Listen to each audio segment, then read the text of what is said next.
What's poppin', YouTube? I'm in the gym. It's about 6:25. Thursday morning. About to get this shit in. Gonna finish this week out right. Got a couple of deals popping right now. Got one in Azusa. I'm wholesaling. I got another deal out. I got 3 deals under contract in Houston right now. I got one in Detroit. So I'm looking for cash buyers. If you're a cash buyer, real cash buyer, looking to wholesale, looking to buy some wholesale deals, holla at me, man. Right here. Get at me on my email. packhomebuyers@gmail.com. Tap in with me. If you a wholesaler, I'm not looking to JV. All right. Hit the subscribe button, hit the like button, and thank you for tapping in. Yo, so I'm gonna get this workout in, and I'm gonna come back and we're gonna finish. We're gonna do the topic. The topic today is the Art of Mastery Part 2, finding your creative mastery. That's what we're gonna talk about. All right, we'll be back.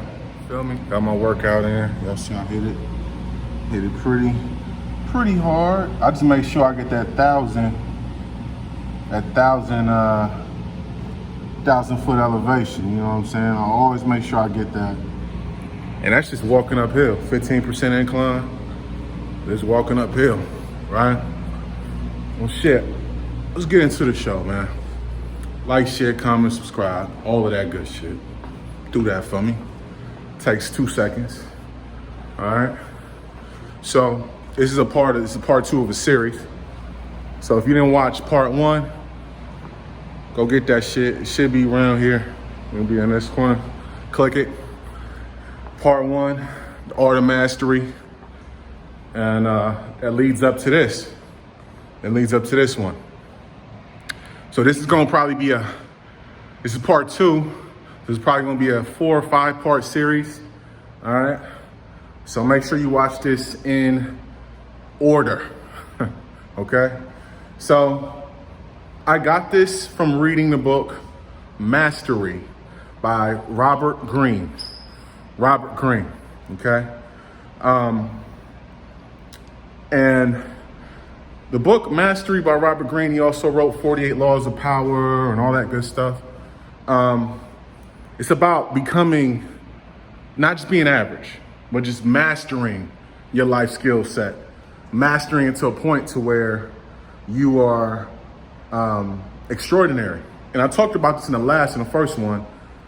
The difference between somebody that's ordinary and extraordinary is the extraordinary person puts in extra practice and extra work to become extraordinary. Now, everybody can't become extraordinary. Everybody can't. It's sometimes, you know, and in the book with Robert Greene, I can relate to this. At certain points in my life, I felt like I was a child prodigy with certain things. Now, I'm not saying that to toot my own horn, but he was saying how with people that are child prodigies, people that are naturally super talented at something, as they get older, they tend not to work as hard. They expect shit to just come to them. And I can tell you, I'm one of those people. You know, I was very, very extraordinary talented in baseball.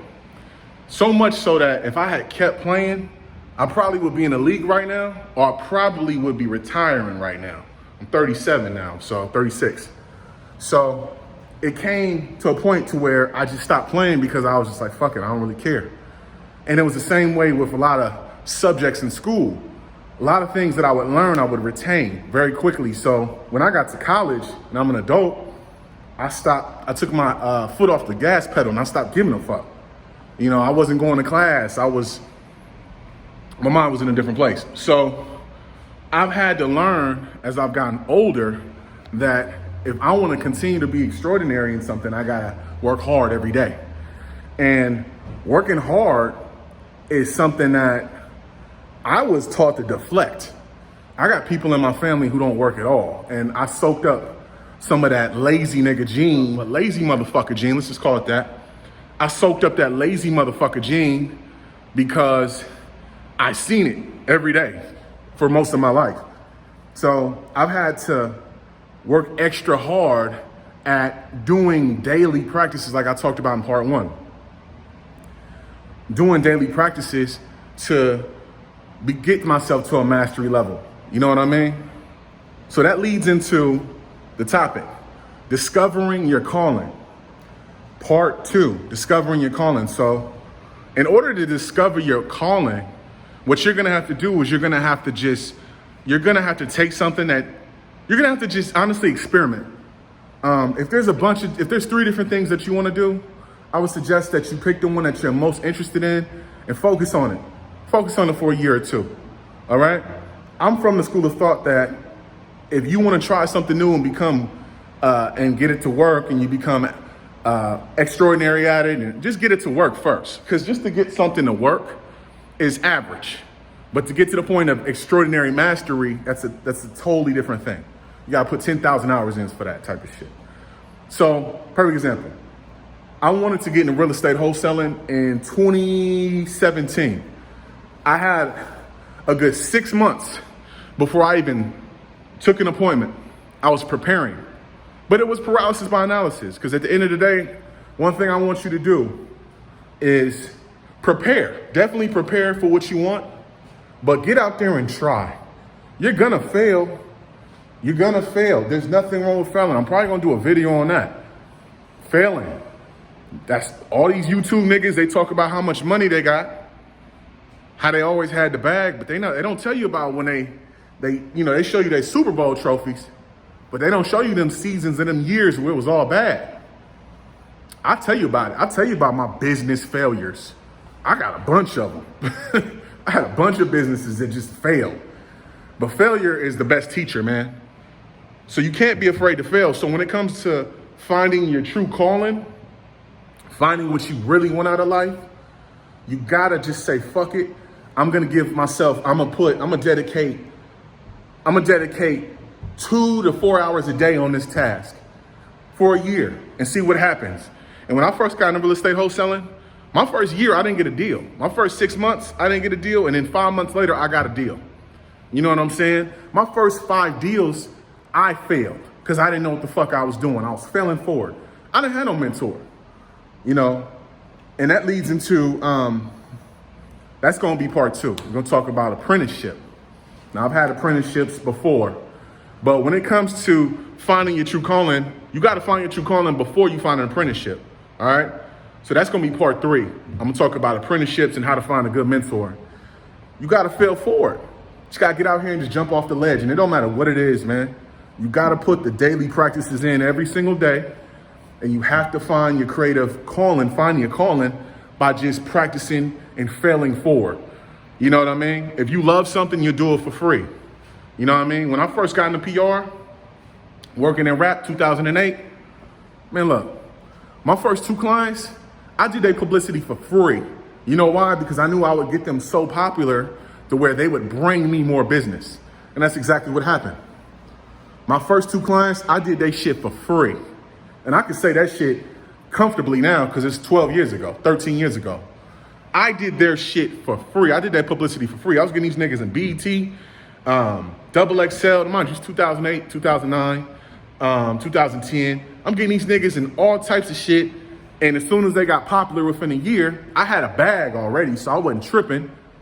So within a year, I went from making $3,000 a month to now I'm making 10, 15. Sometimes you gotta do free work when you start a business because that free work might help bring you people that actually spend money with you. When I first started teaching a varsity class where I teach wholesaling, I taught like 4 or 5 people how to wholesale for free. And even to this day, if I like somebody, I'll give them a super discount. You know what I'm saying? So, yeah, man, to find your calling, you're gonna have to fail forward. And my calling right now is wholesaling in real estate.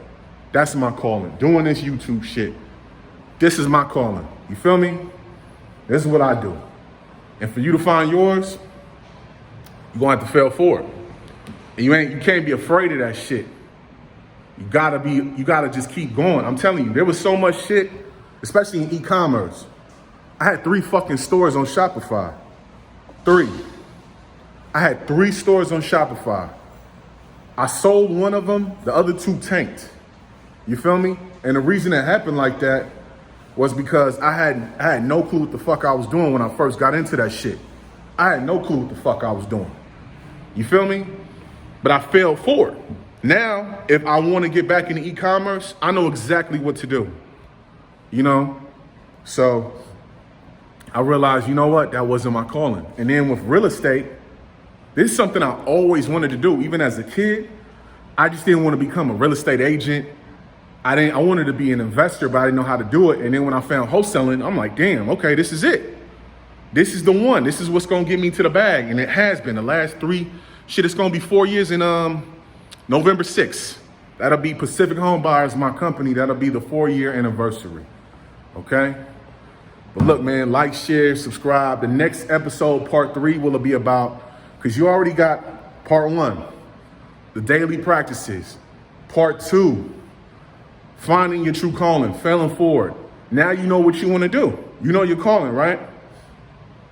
Part 3 is going to be about finding an apprenticeship, a great mentor, and a mentorship. That shit is vital. And I'm going to give you examples in the next video of how when I didn't find a mentor, how it affected me. And when I found a mentor in a business, it affected me better. Okay?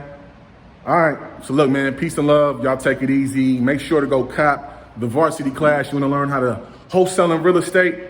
I'll show you how I make 6 figures a year wholesaling in real estate. I got a whole part about virtual wholesaling. 90% of all the properties that we get under contract with Pacific Home Buyers are properties that I virtually wholesale, which means that I don't even walk through. I'm not even there. And I've wholesaled properties in Philly. I've wholesaled properties in Louisville, Kentucky, Detroit, Houston, Texas, New Orleans, the Bay Area where I'm from. Sacramento, all type of shit. You feel me? So tap in right below, hit the link that'll give you 50% off, or put the promo in July 50. All right? The Varsity class. Go cop all my books, all 3 of them are audiobooks, at kevinhateshiphop.com. And like, share, comment, and share this with your friends, man. I want to hear from y'all. Peace and love.